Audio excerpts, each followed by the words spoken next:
थेट जाऊयात या सगळ्या प्रकरणावरती नितेश राणे बोलतायत।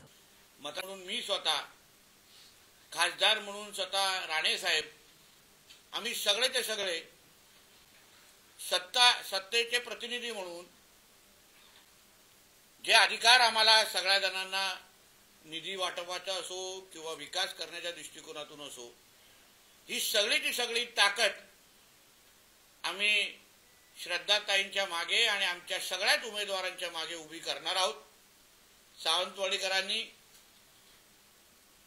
आम्ही कळकळीची विनंती परत एकदा ह्या निमित्ताने करणार आहे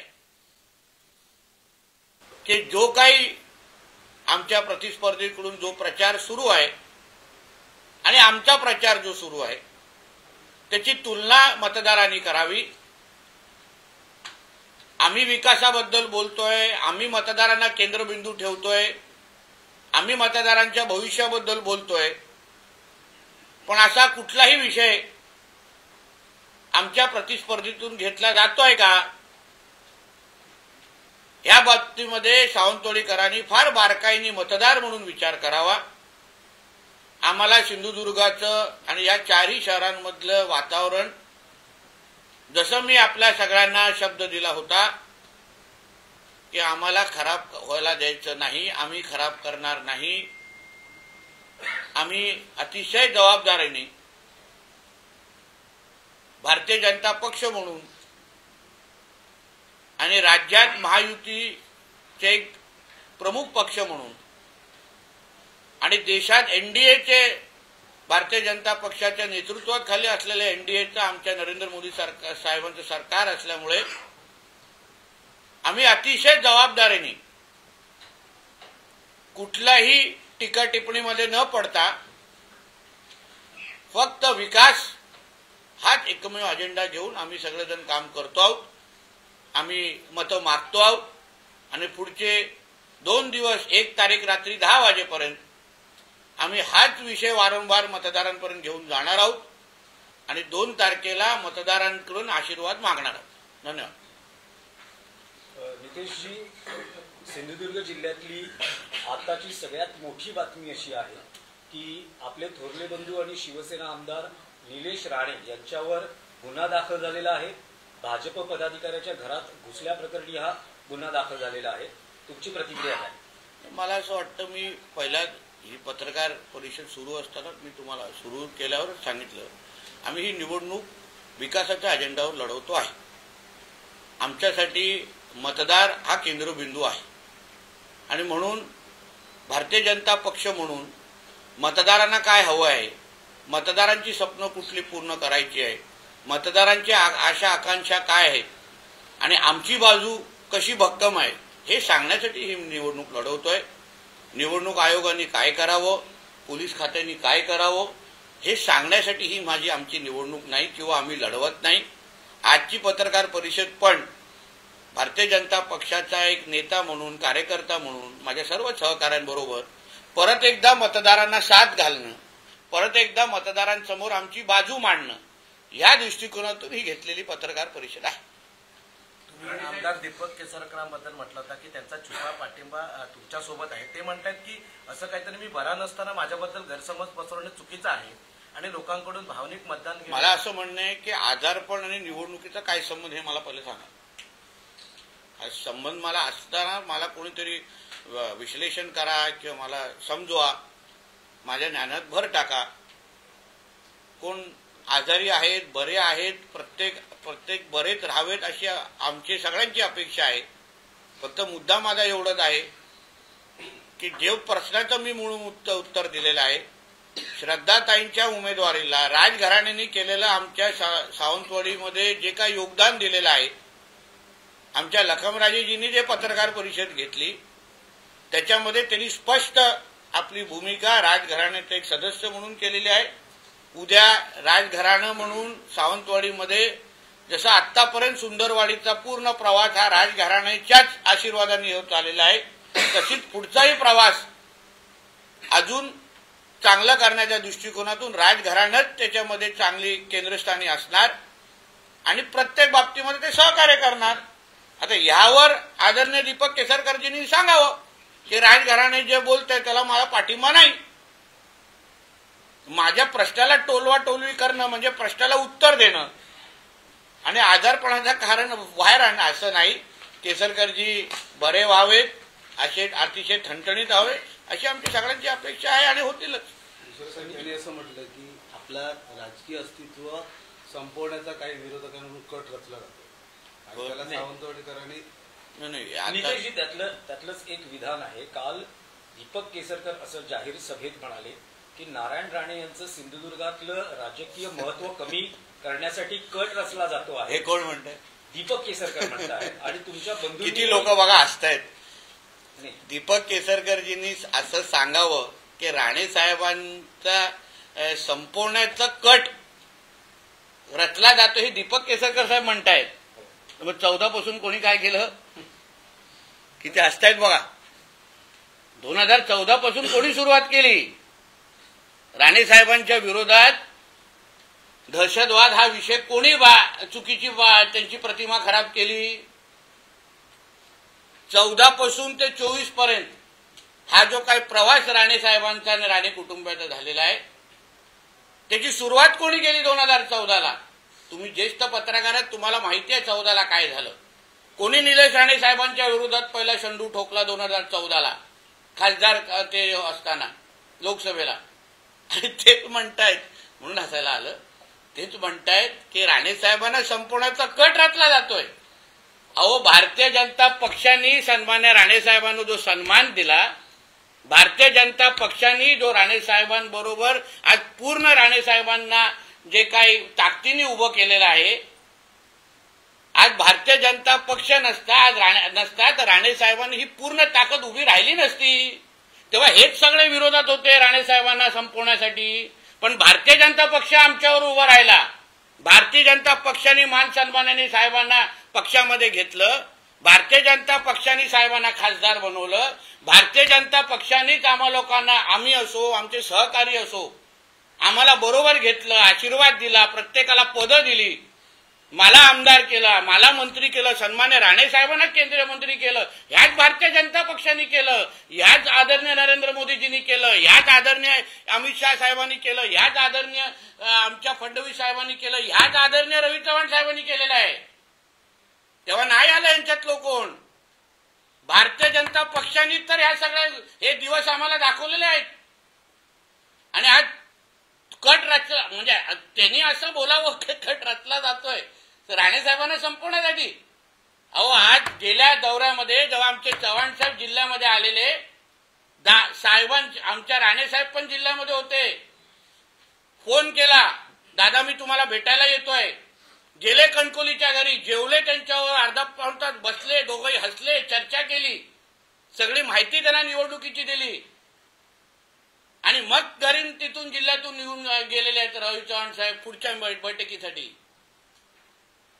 आज आदरणीय फडणवीस साहेबांनी ज्या पद्धतीने आमच्यासाठी उभे राहिले आहेत ना, फडणवीस साहेब ज्या पद्धतीने अमित शाह साहेब उभे राहिलेले आहेत ना, हे आम्हालाच माहिती आहे.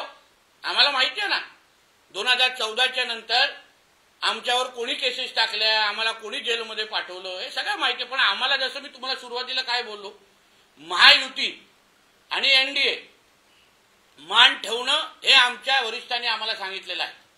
कोणी किती काय बोललं तरी तुम्ही बोलायचं नाही, तुम्ही शांत बसा, तुम्ही विकासाची भाषा करायची. आपल्याला निवडणूक हे ह्या सिंधुदुर्गच्या सावंतवाडी, कणकवली, मालवण, वेंगुर्लाच्या जनतेला केंद्रस्थानी ठेवून लढवायचं आहे. महायुती टिकवण्याची जबाबदारी ही आमची आहे.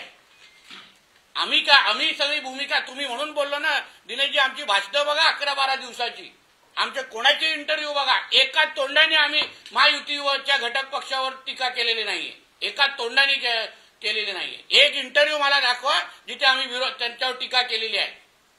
आणि म्हणून आम्हा लोकांना ह्या सगळ्या गोष्टी बोलणं, आम्ही संयम ठेवून आहोत 2 तारखेपर्यंत.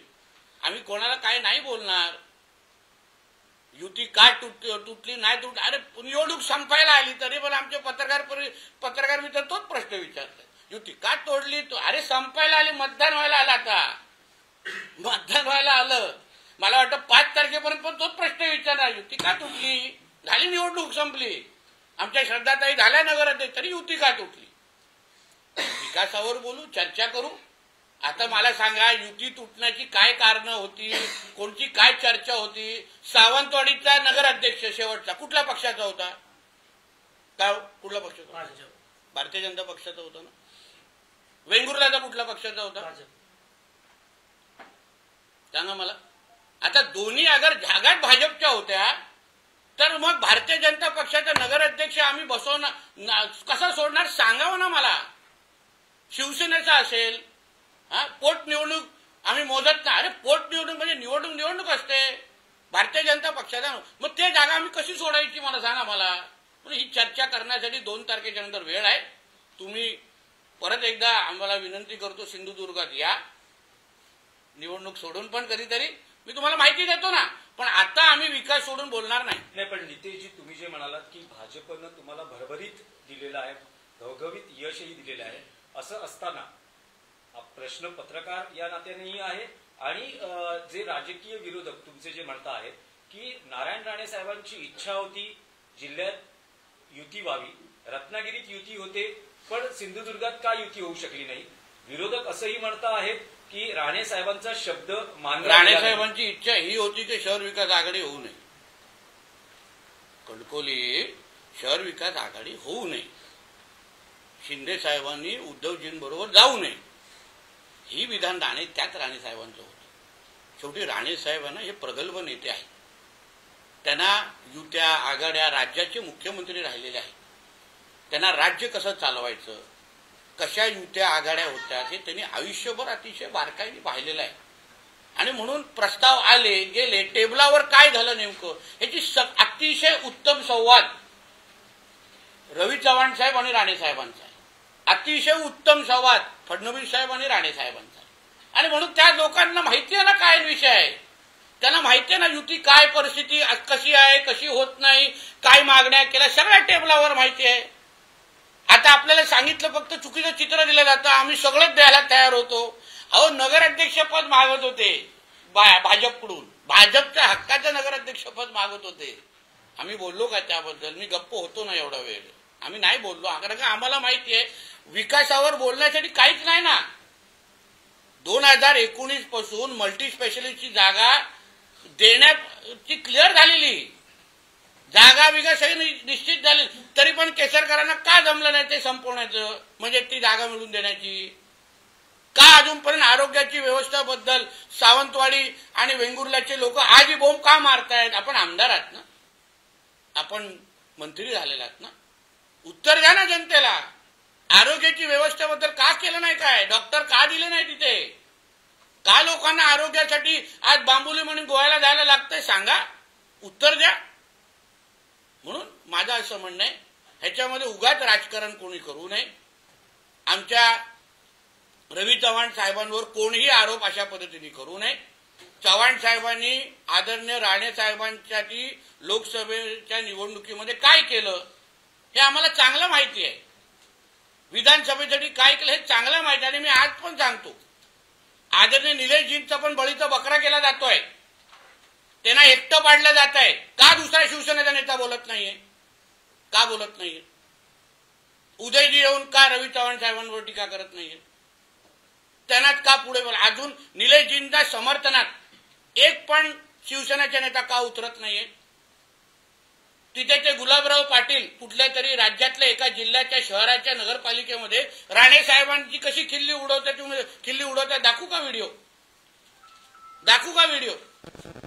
मग का कोण बोलत नाहीये? निलेशजी बोलतात ते खरं. एक शिवसेनेचा नेता बोलत नाही, ना रत्नागिरीचा, ना कोकणातला, ना महाराष्ट्रातला. त्यांना का एकटं पाडलं जातंय? का नाही सपोर्टिंग? आपले दीपक केसरकर साहेबांनी घ्यावं, रवी चव्हाण साहेबांचं नाव घ्यावं ना. तोडवतात कशाला एक प्रश्न? म्हणून या बाबतीमध्ये 2 तारखेनंतर जसं निलेशजी बोलले आहेत, आम्ही लोक आपण बसू, फडणवीस साहेबांबरोबर बसू, चव्हाण साहेबांबरोबर बसू, महायुती म्हणून ह्याच्यातून काय मार्ग निघतो आपण पाहू ना. पण उगाचचा त्याच्यामुळे ह्या निवडणुकाच विकासात सोडून, अरे 11 महिने आम्ही मेहनत केली आहे. मी पालकमंत्री म्हणून मेहनत केलेली आहे. मी 11 महिन्यामध्ये राज्य सरकार म्हणून आम्ही भरपूर ह्या शहरांना निधी दिलेली आहे, कामं केलेली आहे. त्याच्यावर बोलायचंच नाही. त्याच्यावर चर्चाच करायची नाही. सावंतवाडीसाठी काय तुमचा विकासाचा प्लॅन आहे हा विचारत नाही. इथे केस झाल्या तिथे केस, एवढाच इंटरेस्ट. आजचा आक्षेप आहे. मल्टीस्पेशालिटी आणि मल्टीस्पेशालिटीचा मुद्दा तुम्ही काढला. 2014 पासून महायुतीचंच सरकार राज्यात आहे. मुख्यमंत्री देवेंद्र फडणवीस होते. आजही तो प्रकल्प झालेला आहे. दुसरीकडे ज्या रेल्वे टर्मिनसचा नारळ फोडला गेला ते पण आज अदृश्य दिसतं. हो, पण तुमच्या आमदारांना उत्तर मागितलं पाहिजे तुम्ही. आमदार तुमचे पालकमंत्री पण होते. आज मी पालकमंत्री आहे ना, मी प्रश्न सोडून दाखवतो लखमराजे आणि आमच्या श्रद्धाताईंबरोबर. ऑन रेकॉर्ड सांगतोय, ऑन रेकॉर्ड. पण त्याचबरोबर तुमच्या सावंतवाडीच्या प्रायव्हेट डॉक्टरांना पण विश्वासात घेणार मी. चांगली आरोग्य सेवा देण्याची जबाबदारी ही पालकमंत्री म्हणून माझी आहे आणि मी देणार, कुठल्याही परिस्थितीत देणार. मला नाही आवडत माझी मुलं, आमच्या जिल्ह्यातली मुलं गोवाला नोकऱ्यांसाठी जातात. आम्हाला नाही आवडत. आम्हाला नाही आवडत आमचे पेशंट गोवा बांबुलमच्या हॉस्पिटलमध्ये जाणं आम्हाला बिलकुल आवडत नाही. म्हणून तर राणे साहेबांनी या जिल्ह्यामध्ये एवढं मोठं हॉस्पिटल बांधलं. आणि म्हणून ज्या ज्या पद्धतीने पाहिजे त्या त्या पद्धतीची आरोग्य शासकीयची व्यवस्था आहे. आज पालकमंत्री अधिकार माझ्याकडे, मी तुम्हाला निश्चितपणे नीट करून दाखवू. दीपक केसरकर असं म्हणतात की गेली 30 वर्ष सावंतवाडी शहर मी शांत ठेवलं, विकास केला. त्यामुळे आता चुकीच्या लोकांच्या हातात तुम्ही सत्ता देऊ नका. काय झालं सावंतवाडीमध्ये असं अशांत असं काय झालं? कृपया मला सांगा. तुम्हाला कुठला एक घटना रिपोर्ट करायला लागली? एक तरी घटना कुठल्या तरी रिपोर्ट करायला लागली? आज मी जिल्ह्याचा पालकमंत्री आणि कॅबिनेट मंत्री आहे राज्याचा. हा माझा जिल्हा आहे, ज्या जिल्ह्याचा पालकमंत्री मी आहे. माझ्या जनतेला शांततेत आणि सुखाने ठेवण्याची नैतिक आणि सर्वात पहिली जबाबदारी माझी आहे. पोलिसांच्या माध्यमातून कोणालाही माझ्या जिल्ह्यामध्ये कुठलंही चुकीचं करायला मीच देणार नाही. जबाबदारी माझी आहे. म्हणून दीपकजी केसरकर साहेबांनी निश्चिंत राहावं. नितेश राणे पालकमंत्री असेपर्यंत ज्या जिल्ह्याची प्रतिमा कोणीही खराब करू शकणार नाही. तुम्ही म्हणताय की विकासाच्या मुद्द्यावरील सिंधुदुर्ग जिल्ह्यातली निवडणूक लढवली जात आहे, परंतु तुमच्याच मित्रपक्षात असलेले लोक वारंवार सांगतायत की आता रेट लागला आहे मतदारांना. या लोकशाहीत किती योग्य आहे? हो, पण ते मला असं वाटतं त्यांच्याकडे जी माहिती ती त्यांना विचारली पाहिजे ना. आम्ही तर विकासावर एक लक्षात घ्या, आरोप आहेत ते. आता आम्ही उद्या असेच आरोप केले तर, पण आम्ही त्या घाणेरड्या याच्यामध्ये जातच नाही ना. आम्ही विकासावर फोकस ठेवतोय ना. अहो, आरोप करण्यासाठी कोणी काही करू शकतं. एवढा रेट उघडलाय, तेवढा रेट उघडलाय, ह्या केलाय, हे तुम्हाला जेव्हा सांगण्यासाठी काय नसतं ना. तुमचा उमेदवार, तुमचे नगरसेवक, तुमचा जाहीरनामा काय आहे हे सांगण्यासाठी काय नसतं ना. म्हणून हे सगळे इकडे तिकडे विषय हलवायचे, बाकी काहीच नाही. त्यामध्ये अर्थच नाही या गोष्टीमध्ये. तुम्ही सांगा ना लोकांना तुम्ही काय करणार आहात. लोक समाधानी होतील. असे आरोप कोण बेछूट आरोप कोण पण करू सुटणार. द्या पुरावे. आपलं इलेक्शन कमिशन दखल घेईल. निधीजी, पुन्हा एक राजकीय विषयच आहे. मुद्दा असा आहे की निलेश राणे असं म्हणत आहेत की सिंधुदुर्गात युती झाली नाही, यासाठी त्यांनी जबाबदार धरलं आहे प्रदेशाध्यक्ष रवींद्र चव्हाण यांना. राणे कुटुंबावर काही पर्सनल राग आहे, त्यातूनच ही युती झाली नाही. आणि 2 तारखेनंतर मी युती बाबतीत बोलेन असं जे रवी चव्हाण म्हणाले, ते म्हणाले ही स्ट्रेट वे धमकी आहे. असं आहे ना दिनेशजी, आम्हाला आमच्या जिल्ह्याच्या निवडणुकांना विकासावर लढवायचं आहे. असं आहे. म्हणून आम्ही विकासावरच उत्तर देणार. ह्या बाबतीत आता मी तुम्हाला काय बोलू, निवडणूक संपायला आलेली आहे तरी तुमच्याकडे तो जो काही चिंगम अडकला आहे ना ते तुम्ही काढत नाही आहात. युती का झाली नाही, युती हे झाले, त्याची उत्तर देण्यासाठी 2 तारखेच्या नंतर आहे ना. आता जनतेच्या अपेक्षा आमच्याकडून वेगळ्या आहेत. राज्यकर्ते म्हणून, कार्यकर्ते म्हणून लोक फार बारकाईने बघतायत की तुम्ही माझ्यासाठी काय करणार आहात. पुढची 5 वर्ष 2 डिसेंबर 2025 होणारा मतदान पुढच्या 5 वर्षानंतर होणार आहे. मध्ये मतदारांना कुठलीच संधी नाही. आम्हाला संधी आहे 4 तारखेला तुम्हाला उत्तर द्यायला, 5 तारखेला उत्तर द्यायला, 6 तारखेला उत्तर द्यायला या सगळ्या युत्या आणि आघाड्याबद्दल. पण जनतेला त्यासाठी 5 वर्षासाठी एकच तारीख मिळणार आहे. ती कशाला आम्ही त्यांच्या हातातून घालून देऊ. पहिला जनतेच्या इच्छा आकांक्षा आम्ही पुरं करणार आणि मग 2 तारखेच्या नंतर काय बोलायचं तर बोलणार. आम्हाला काही, आम्ही कुठेही पळून जात नाही. प्रत्येक प्रश्नाचं उत्तर देऊ, फक्त ते 2 तारखेच्या नंतर. ही निवडणूक कोणी कितीही प्रयत्न केलं, कोणी कितीही जोर लावला, कोणी कितीही स्वतःचा पत्रकारितेचा अनुभव वापरला, पण आम्ही ही निवडणूक विकासाच्या अजेंडावरून जाऊन देणार नाही. 2 तारखेनंतर महाराष्ट्राच्या राजकारणात काही वेगळं घडू शकतं का? हं? 2 तारखेनंतर 2 डिसेंबर नंतर महाराष्ट्राच्या राजकारणात काही वेगळं सिंधुदुर्गाचे 4चे 4 नगरपालिका हे भारतीय जनता पक्ष स्वबळावर लढणार, हेच वेगळं होणार. पण महाराष्ट्रात काही असं सगळेचे सगळे भारतीय जनता पक्षाचे जास्तीत जास्त नगरसेवक निवडून, नगराध्यक्ष निवडून होणार, हेच वेगळं होणार. इतिहास घडणार आहे 3 तारखेला.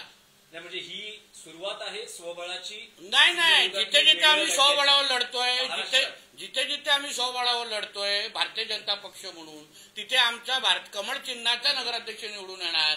काही जागे आम्ही महायुती म्हणून लढतोय. उदाहरण रत्नागिरीमध्ये महायुती म्हणून लढतोय, तिथे महायुतीचा नगराध्यक्ष येणार. म्हणजे हाच तो इतिहास 3 तारखेच्या नंतर घडणार आहे. हे तुम्हाला कळलंच नाही. गुगली आमच्या चव्हाण साहेबांची तुम्ही शोधत बसलाय त्याच्यात काय. पण भविष्यात महाराष्ट्रात सिंधुदुर्ग पॅटर्न दिसू शकतो तो त्यावेळी घेण्याचा तो निर्णय हो. आम्हाला ह्या आमच्या कार्यकर्त्यांनी, प्रदेशच्या लोकांनी जे काय आम्हाला लोकांनी चर्चेतून आम्हाला जे निष्पन्न झालं त्याप्रमाणे आम्ही सगळेजण लढतोय. रत्नागिरीमध्ये वेगळी परिस्थिती आहे, रायगडमध्ये वेगळी परिस्थिती आहे, पालघरमध्ये वेगळी परिस्थिती, ठाण्यामध्ये वेगळी परिस्थिती आहे. त्या जिल्ह्याच्या अनुसार लढू ना आपण. उद्या राज्याचे उपमुख्यमंत्री सिंधुदुर्गात प्रचारासाठी येत आहेत. राज्याचे मुख्यमंत्री फक्त 3च ठिकाणी येत आहेत, आमच्या कणकवलीत येत नाही. जरा विचारा, सांगा ना कणकवलीत यायला. उद्धवजींच्या जिल्हा प्रमुखांसाठी प्रचार करण्यासाठी एकनाथ शिंदे साहेब आमचे वरिष्ठ नेते आहेत, फार ज्येष्ठ नेते आहेत. त्यांना सांगा आमच्या कणकवलीत पण या. शहर विकास आघाडी आणि उद्धवजींच्या जिल्हा प्रमुखांसाठी निवडणूक मतदान मागण्याचे तिथे काय येत नाही. 3च जागी ऐकलं मी ठिकाणी आहे, 3च जागी प्रचार आहे त्यांचा. तुमचे जवळचे संबंध विचारा त्यांना. पण कणकवलीत काय येत नाही तुमचं काही विश्लेषण त्यांना विचारायला पाहिजे ना. मग आम्हाला आमची इथे 3 जागी कार्यकर्ता नाही, मग तिथे का नाही? कणकवलीत उद्धवजींच्या जिल्हा प्रमुखांसाठी काय येत नाहीये? पॅनलमध्ये उभाटा, शिंदे सेना सगळे आहेत तिथे. राणेसाहेब, सिंधुदुर्ग जिल्ह्यात म्हटलं की 2014 पासून ते 24 पर्यंत लोकांनी दहशतवाद, भ्रष्टाचार हे सगळ्या मुद्द्यांवर निवडणुका भावनिक मुद्द्यावर लढवल्या गेल्या. लोकसभेमध्ये नारायण राणेंना भरभरून लोकांनी इथल्या मतदान केलं. विधानसभेत तुम्हाला महायुतीला मतदान केलं. लोकांना इथली अपेक्षा सिंधुदुर्गवासियांना आहे विकासाच्या मुद्द्यावर निवडणूक व्हावी. तुमचे आरोप प्रत्यारोप आम्हाला नको. मग आता या निवडणुकीला वारंवार भावने विकासाचे मुद्दे सोडून भावनेच्या मुद्द्यावर तुम्हाला माझ्या प्रचार प्रमुख पण होणार. माझी भाषा बोलतोय भावनेच्या हेच तर मी बोलतोय पत्रकार परिषदेमध्ये. याचे नाम लिहून गेले बाबा. एकनाथ शिंदेजींच्या सभेला उत्तर देण्यासाठी हे, तर हेच तर मी बोलतोय ना. अरे बाबा विकासाच्या अजेंडावर लढवायचं सांग ना तुझ्या मुंबईच्या मित्राला. साहेब इथे असं होतंय की काय हो म्हणते काय हो, प्रत्येक वेळी कट रचला जातोय म्हटलं जाते, आम्हाला संपवलं जात आहे. हे मुद्दे आणून लोकांना काय ते कन्फ्युज केलं जात आहे. त्या दीपक केसरकर यांचं असंही म्हणणं की राणेसाहेब प्रचारात दिसत नाहीये. हो, कारण तो राणेसाहेबांनी घेतलेला निर्णय. राणेसाहेब ज्येष्ठ नेते आहेत, त्यांनी ठरवावं कुठे प्रचार करावं का नाही करावं. त्या दिवशी कणकवलीच्या आमच्या सगळ्या उमेदवारांना भेटले, आशीर्वाद पण दिले. ठरवलं ना त्यांनी. तो राणेसाहेबांचा प्रश्न आहे. राणेसाहेब टॅक्स फ्री आहेत. साहेब, एक स्थानिक प्रश्न आहे. राणेसाहेब, धन्यवाद. स्थानिक प्रश्न आहे. आपण ज्या संस्थांच्या राजवाड्यात आहात, हा संस्थांचा कारभार बापूसाहेब महाराजांनी चालवला आणि त्यांना महात्मा गांधींनी रामराज्य म्हटलं. या संस्थांवर आज तगायत कोणी वाकड्या नजरेने पाहिलं नव्हतं. कोणी युवराज असो, राजेसाहेब असो, त्यांना मानाचा मुद्राच केला जात होता. त्या संस्थांवर या निवडणुकीच्या निमित्ताने आज टीका टिप्पणी होते.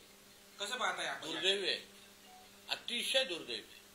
कारण का ह्याचं कारण असं आहे, राजघराणं हे राजकारणाच्या पलीकडचं आहे.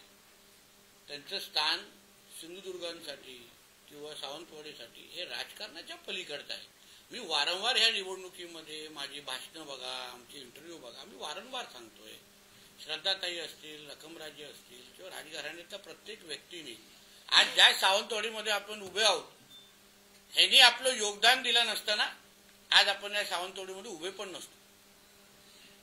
म्हणून या राजघराण्याच्या घरातला एक व्यक्ती जेव्हा अगर निवडणुकीसाठी लढत असेल तेव्हा जाऊन आपण टीका टिप्पणी करतोय, त्यांच्यावर टीका करतोय. उद्या अगर यांनी त्या काळात, उद्यापेक्षा त्या काळात अगर ठरवलं असतं की आम्हाला सावंतवाडीकडे काहीच करायचं नाही, तर झालं असतं का? सावंतवाडी घडली असती का आपली? म्हणून ह्यांच्यावर टीका करणं म्हणजे सावंतवाडीच्या अस्मिता आणि स्वाभिमानावर टीका करण्यासारखी बाब आहे. आणि म्हणूनच त्याची दखल माझ्या पलीकडे सावंतवाडीची जनता निश्चित पद्धतीने घेणार. आज श्रद्धाताई प्रत्येक घराघरापर्यंत पोहोचलायत, प्रत्येकाशी संवाद साधतायत, प्रत्येक जण त्यांना आपल्या घरातली मुलगी आणि सून म्हणून त्यांना स्वीकारतायत, त्यांना आशीर्वाद देत आहेत आणि त्याच आपुलकीने प्रत्येकाशी भेटतात. त्यांना भेटल्यानंतर कोणच आता त्यांच्या एवढे म्हणजे सावंत आता पण त्या फिरतायत, कोणच बोलणार नाही ह्या राजघराण्यातला आहे. एवढ्या सामान्य व्यक्तीसारख्या आमच्या श्रद्धाताई सगळ्यांची बोलतायत, चर्चा करतायत. लखमराजेजी दिवस रात्र भारतीय जनता पक्षासाठी काम करतायत, मेहनत करतायत. प्रत्येक बाब परवा त्यांची झालेली पत्रकार परिषद फार बारकाईने बघा, ऐका.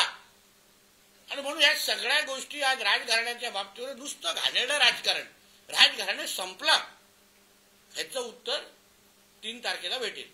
साहेब, सावंतवाडी शहराची लोकसंख्या दिवसेंदिवस वाढत असली तरी सह्याद्री पट्ट्यातील अनेक लोक या ठिकाणी स्थायिक होतात. मात्र या ठिकाणची युवक आहेत, सुशिक्षित बेरोजगार आहेत, ते पुणे, गोवा, मुंबई येथे स्थलांतरित होतात. काही लोक अपडाऊन इकडनं गोव्यात नोकऱ्या करतात, रस्त्यात त्यांचे अपघात होतात. एकुलता एक कुटुंबातला करता करिता मुलगा त्याच्या अपघातात बळी ठरतो. या ठिकाणी चांगलं हॉस्पिटल नाही, त्याचप्रमाणे या ठिकाणी रोजगार पण नाही. रोजगारासाठी कुठं आपलं ह्याच्यामध्ये दोडागावमध्ये आडाळी एमआयडीसी आहे, त्याबाबत आपलं काय धोरण असणार आणि हॉस्पिटल मल्टीस्पेशालिटी हॉस्पिटल बाबत ठराविक टाइम बॉम्ब काय असणार? असं आहे की रोजगाराच्या दृष्टिकोनातून आपण या सरकारच्या पहिल्या वर्षामध्ये आहोत. पुढची 4 वर्ष आहे आणि पुढची 5 वर्ष माझ्या खात्याच्या दृष्टिकोनातून तरी अगर तुम्ही पाहिलं, मी आज बंदर विकास मंत्री पण आहे. आपल्याकडे रेडी बंदर आहे, गोवा शिपयार्ड आपल्या इकडे प्रकल्प लावण्यासाठी इथे 400 एकर शोधतायत. ते लोक इथे हे करणार आहेत. काही बोटी बनवण्याच्या ज्या बॅटऱ्या लागतात बोटी चालवण्यासाठी, त्यांची फॅक्टरी आपण इथे आणतोय.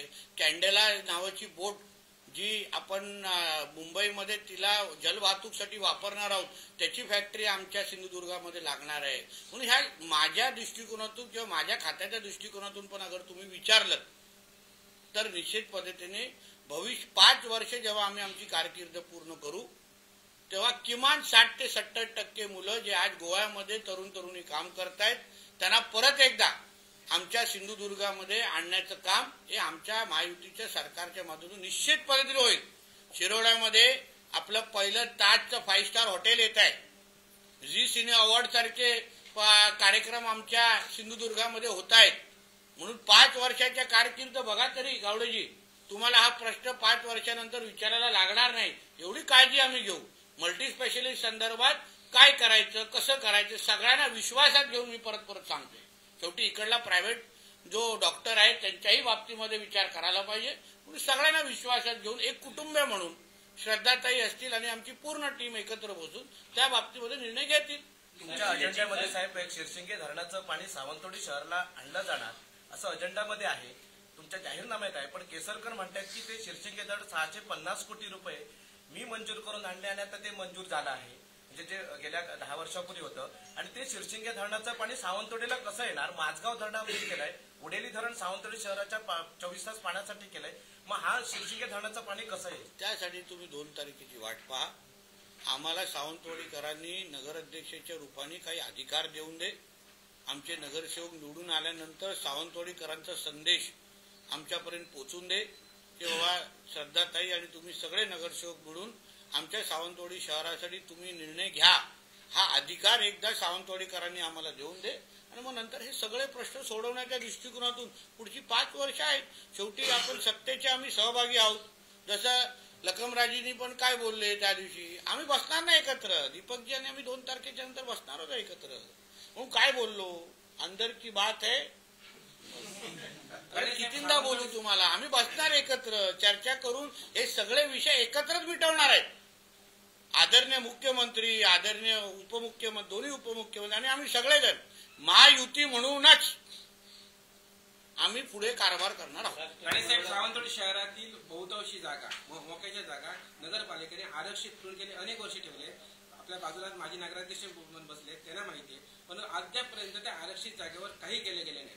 म्हणून बोलतो त्याची योग्य प्लॅनिंग. आता श्रद्धाताईंची काही भाषणं तुम्ही बघा, त्यांच्यासाठी सावंतवाडीचा डेव्हलपमेंटचा प्लॅन पर्यटनाच्या आधारे या सावंतवाडी शहराला 18 प्रकारच्या नागरी सुविधा असो, पर्यटनाच्या दृष्टिकोनातून विविध एंटरटेनमेंट आणि या सगळ्या गोष्टीसाठी ज्या लागणाऱ्या प्रकल्प त्याला लागणाऱ्या ज्या जागा असतील त्यावेळी ह्या सगळ्या गोष्टी वापरल्या जातील. साहेब, तुम्ही मगाशी म्हणालात की अंदर की बात आहे, राजघराण्याचं जेव्हा नाव पुढे आलं सावंतवाडी नगराध्यक्ष पदासाठी, त्यानंतर दीपक केसरकर हे तुम्हाला 2 वेळा भेटले होते, त्यांनी तुमच्याकडे काही प्रस्ताव ठेवलेला होता. ओके, आणि तो प्रस्ताव कुठेतरी तुम्ही स्वीकारला नाही, म्हणून मग आम्हाला हा निर्णय घ्यावा लागला. असं काय नाही. माझ्याकडे जेव्हा विचारलं पहिलं तर मी त्यांना एकच मुद्दा बोललो, जेव्हा राजघराण्यांनी लढवण्याची इच्छा व्यक्त केली आहे तो आपण त्यांच्याशी बोलावं, कारण माझ्यापेक्षा केसरकरजींचे संबंध आणि नातं यांच्यावर अजून वर्षानुवर्षीच आहे. आम्ही तर कदाचित आत्ता आलो असलो तरी केसरकर साहेब आणि राजघराणे हे अतिशय वेगळं नातं आहे. म्हणून मी केसरकरजींना बोललो की साहेब तुम्ही त्यांच्याशी बोला, चर्चा करा. त्यांची इच्छा आहे की भारतीय जनता पक्षाच्याच वतीने त्यांना लढायचं आहे. एक दुसरं आहे, भारतीय जनता पक्षाकडेच नगराध्यक्षाची सीट आहे. पोटनिवडणुकीमध्ये भारतीय जनता पक्षात लढले असल्यामुळे चला आपण या पद्धतीने आपण राजघराण्याचा मान ठेवू असं मी त्यांना आणि त्यांना हेही बोलतो, तुम्हाला ह्याच्यापेक्षा वेगळा काही निर्णय करायचा असेल तर आपण बोलावं. त्यांनी त्यांच्याशी बोलले, यांनी आपलं मत व्यक्त केलं. माझं एवढंच म्हणणं होतं, जसं आमचे केसरकर साहेब मोठ्या मनाचे आहेत, त्यांनी थोडं मोठं मन ठेवून त्यांनी हा निर्णय घेतला असता तर आज ह्या सगळ्या गोष्टी झाल्याच नसत्या ना, झाल्याच नसत्या. हीच तर चर्चा वारंवार होत होती. खालच्या सीटवर काय करायचं आम्ही बसून ठरवलं असतं, त्याच्यात काय मोठी गोष्ट नव्हती. पण हक्काची सीट आमची नगराध्यक्षाची, ज्याच्यावर गेल्या पोटनिवडणुकीमध्ये भारतीय जनता पक्षाचे निवडून आले, ते जागर सोडायला सांगत असतील तर कसे मान्य करू कोण?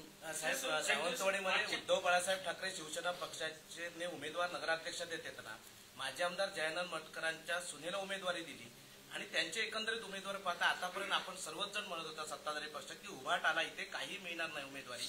असं असताना सावंतवाडीमध्ये 20 उमेदवार उभे केलेत आणि एका जनता दलाच्या पूर्वीच्या समाजवादी विचारसरणीच्या व्यक्तीला सुनेला उभे केलाय. हे आव्हान आहे का? आता हे जनतेने उत्तर द्यावं ना त्याचं.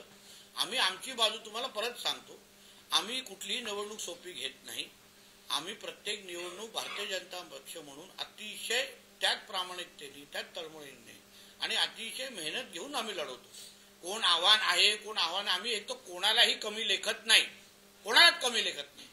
प्रत्येक जण आपल्या आपल्या ताकदीचा आहे, प्रत्येक जण आपल्या आपल्या पद्धतीच्या त्या निवडणुका लढवतोय आणि म्हणून त्याही त्यांच्या पद्धतीने निवडणूक लढवत आहेत, आम्ही आमच्या पद्धतीने निवडणूक लढवतो. शेवटी हा पर्याय किंवा हा निर्णय इकडल्या मतदारांना घ्यायचा आहे. मतदारांनी ठरवायचं की बाबा ह्यांना संधी द्यायची की ह्यांना संधी द्यायची. आज उभाटाची अवस्था राज्यामध्ये काय झालेली आहे हे लोकांना माहिती आहे ना. आज राज्यामध्ये त्यांचे किती आमदार आहेत, राज्यामध्ये त्यांना नगराध्यक्ष दिल्यानंतर त्या निधी आणू शकतात का, आमच्याशी संपर्कात राहू शकतात का, सावंतवाडीचा विकास करू शकतात का, हे जनतेने खुल्या डोळ्यांनी पाहावं ना. एवढं सरळ स्पष्ट आहे. भारतीय जनता पक्षाच्या नगराध्यक्ष निवडून आल्यानंतर प्रधानमंत्री, मुख्यमंत्री, पालकमंत्री हे सगळेचे सगळे भारतीय जनता पक्षाचे असल्यामुळे आम्हाला त्यांना निधी देणं अतिशय सोपं होऊन जाईल. इथे जे आजच्या प्रेसमध्ये 4-5 वेळा उल्लेख झाला तो मल्टी स्पेशालिस्ट हॉस्पिटलचा, हे हॉस्पिटल जे रखडलंय ते राजघराण्यामुळे रखडलंय आणि त्याच्याबद्दल स्पष्टता दिली ना त्यांनी त्यांच्या पत्रात. आपल्याकडे नेतृत्व म्हणून ते म्हणजे सेम टू यू माझ्यापेक्षा चांगलं समजवलंय लखमराजेजींनी आणि त्यांच्या तोंडातून तांत्रिक पद्धतीने ते समजवणं हे आपल्यासाठी अतिशय महत्वाचं आहे. कारण त्या राजघराण्यावर हे लोक आरोप करताय आणि मोती तलावच गायब. अरे कसला काय विषय, ह्यांनीच केलेला आहे त्या सगळ्या गोष्टी, का गायब करा? अरे त्याच्यामुळे तर आमच्या सावंतवाडीचं सौंदर्य आहे. आज अतिशय सुंदर शहर, उलट ह्यांची मदत, सगळ्यांची मदत घेऊन त्याला अजून कसं महत्व वाढू शकतं, त्याचा अजून कसं आपण ब्युटिफिकेशन करू शकतो, त्या बाबतीमध्ये आम्ही सगळेजण काम करणार आहोत. त्यासाठी आम्ही एकटे सगळेजण एकत्र बसणार आहोत. म्हणून उगाच जे गैरसमज राजघराण्याच्या संदर्भात पसरवलं गेले आहेत ना, म्हणून बोल त्याचं उत्तर ना 2 तारखेला जनता देईल. मागच्या टर्म मध्ये भारतीय जनता पार्टीचा नगराध्यक्ष व्हावा यासाठी आपण मेहनत घेतलेली आहे, पण नगराध्यक्षांनी स्पष्ट नकार दिला आहे. ते म्हणाले की फक्त रवींद्र चव्हाण आणि श्रीदेव पाटेकरांच्या आशीर्वादाने मी नगराध्यक्ष जुना विषय हो, जाऊन दे. जुना विषय. साहेब तो लहान आहे, लहान मुलांकडून चुका होतात. साहेब वाशिम मध्ये MIMचे जे आमदार आहेत कोणा वॉशरूम मध्ये वाशिम वाशिम हा. माझी हुसेन ते असं म्हणतात साहेब असं म्हणतात की MIM म्हणजे पोरांचा खेळ नसून आमच्यावर जेव्हा वेळ येईल तेव्हा गली गली कमी पडेल. पण ही काय धमकी आहे का? ही MIMने अगर आमच्या मातीवर येऊन अगर धमकी दिली असेल तर त्यांना त्यांच्या पाकिस्तान मधला आंबा दाखवण्याची ताकद आमच्या हिंदू राष्ट्रामध्ये चांगल्या पद्धतीने आहे. म्हणून त्यांच्या ओवेसीचा पजामाचा नाडा कसा खालती खेचायचा हा आम्हाला लोकांना चांगल्या पद्धतीने माहिती आहे. आणि तो लंगोट पण घालतो का नाही हे माहित नाही मला. तिला वंतारामध्ये पाठवू नये, त्याला त्याच्या आधीपासून सोडवायच्यासाठी बांधल्यामध्ये काही जण उपोषण करतायत. त्याची मागणी माझ्याकडे येऊन दे. काही गोष्टी मलाही त्यांच्याशी संवाद साधायचा आहे. शेवटी वंतारामध्ये का पाठवलं पाहिजे ह्याच्या बाबतीमध्ये आमच्या फॉरेस्ट डिपार्टमेंटचं काही मत आहे. तिकडे असलेले फॅसिलिटीज, तिथे असलेलं त्याला मिळणारं औषध पाणी आणि सगळ्याच गोष्टी बाबतीमध्ये वंतारा हे जागतिक दर्जाचं एक केंद्र प्राण्यांसाठी तयार झालेलं आहे. आणि म्हणून शेवटी प्राण्यांची काळजी हेच आपलं केंद्रबिंदू असल्यामुळे म्हणून त्यांचं जे काही मत आहे आम्ही निश्चित पद्धतीने समजून घेऊ आणि त्यांना आमचीही बाजू म्हणजे वन खात्याची पण बाजू समजण्याचा प्रयत्न करू. शेवटी ओंकार हत्तीची काळजी जशी त्यांना आहे तशी आम्हाला सगळ्यांना आहे. साहेब तुम्ही प्रचारानिमित्त फिरत होता म्हणजे सावंतवाडीमध्ये 3 ते 4 वेळा आलात. सावंतवाडीचा व्यापार म्हणजे लाकडी खेळणे जगप्रसिद्ध आहे. इथला व्यापार आज पूर्णपणे व्यापाऱ्यांची दुकानं सुद्धा बंद होण्याच्या मार्गावर आली आहे. हायवे बाजूला गेल्यामुळे शक्तीपीठ महामार्ग हा सावंतवाडीच्या लगतून जाणार आहे का किंवा तुम्ही असे प्रयत्न पालकमंत्री म्हणून करणार आहात का? नाही तेच बोलतो ना. आता हे शक्तीपीठ महामार्गाच्या माध्यमातून विकासाचे दरवाजे आपल्याला उघडायचे आहेत ना. म्हणून त्याला जसं 0 पॉइंट असो किंवा मळगाव हे जे काय 2 विषय आहेत ज्याच्यावर MSRDC बोलतोय, दीपक केसरकरजी पण बोलताय. आणि म्हणून त्या शक्तीपीठच्या माध्यमातून सावंतवाडीचा जो विकास, कारण तुमचा मुद्दा बरोबर आहे, बायपास झाल्यामुळे थोडं महत्व आपल्या शहरात कमी झालं, बऱ्यापैकी कमी झालंय. ते वाढवण्याच्या दृष्टिकोनातून ते प्रयत्न करायला पाहिजेत ना, ते सगळे करणार. राज ठाकरेंनी असं म्हटलंय नाशिकमध्ये जी वृक्षतोड होते त्याला तिथल्या स्थानिकांचा विरोध आहे. सरकारने उगाच संघर्ष करू नये, समन्वयाची भूमिका घ्यावी. मनसे ते लोकांसोबत आहे. नाही, माझं त्याच्या विषयाबद्दल मला योग्य पद्धतीने माहिती नाहीये. सरकारशी बोलत असतील तर सरकारचे त्याच्या संबंधित खात्याचे मंत्री आणि संबंधित खात्याचे अधिकारी त्याबद्दल त्यांना उत्तर देतील. साहेब, ह्या अगोदर पण नगरपंचायतवर भाजपची सत्ता होती, संजू परब नगराध्यक्ष होते आणि त्यावेळी सुद्धा हॉस्पिटल, मोती तलाव आणि पाण्याचा प्रॉब्लेम सावंतवाडी शहरामध्ये होता. तर त्यावेळी त्याकडे लक्ष का दिला गेला? तेव्हा का होतं, आमची पोटनिवडणूक झाली आणि वेळच भेटला नाही. तेव्हा अर्धेच काळ आम्हाला भेटला, पूर्ण काळ आम्हाला भेटला नाही. आणि आता बघा माझं काम किती सोपं करते. कोविड पण लागला त्याच्यानंतर. पण आता ताई सुवर्ण संधी अशी भेटलेली आहे की जसं मी सांगितलं, केंद्रात, राज्यात आणि जिल्ह्यात भारतीय जनता पक्षाची सत्ता आहे. आणि श्रद्धाताई सारख्या अतिशय अभ्यास करणाऱ्या आणि दूरदृष्टी असणाऱ्या एक नगराध्यक्षाचे उमेदवार आम्हाला मिळालेले आहेत. म्हणून पुढची 5 वर्ष सावंतवाडीचा अतिशय वेगळा चेहरा मोहरा बदलण्याची जबाबदारी ती आमची असेल. आम्ही काय आमच्या कुठल्याही जबाबदारीतून पळत नाही. ठीक आहे, तेव्हा आम्ही प्रयत्न केला पण तेव्हा कोविड लागला आणि अन्य विषय नजरेसमोर आले. पण आता सुवर्ण संधी चालून आलेली आहे. काल गोव्यातल्या 2 LED नौकांवर मालवणात कारवाई झाली. मंत्री म्हणून तुम्ही काय सांगाल? माझं अभिनंदन करायला पाहिजे. LEDच्या बाबतीमध्ये आपले शासनाची, राज्य सरकार म्हणून आमची जी भूमिका आहे ती आम्ही बोलण्यापलीकडे कृतीतून दाखवून दिलेली आहे. काही दिवसा अगोदर मालपीकडून आलेल्या बोटी असतील, आता गोव्याच्या LED हे आमच्या राज्यामध्ये सहन होणार नाही, आमची पॉइंट ब्लँक भूमिका आहे. म्हणून कुठल्याही बाबतीचे आम्ही गय करणार नाही आणि जे येतील त्यांना परत पाठवण्याची काही सोय नाही. म्हणून माझ्या खात्याच्या अधिकाऱ्यांचं मी कौतुक करीन की ते अतिशय चांगलं काम केलेलं आहे. ABP माझा, उघडा डोळे बघा नीट.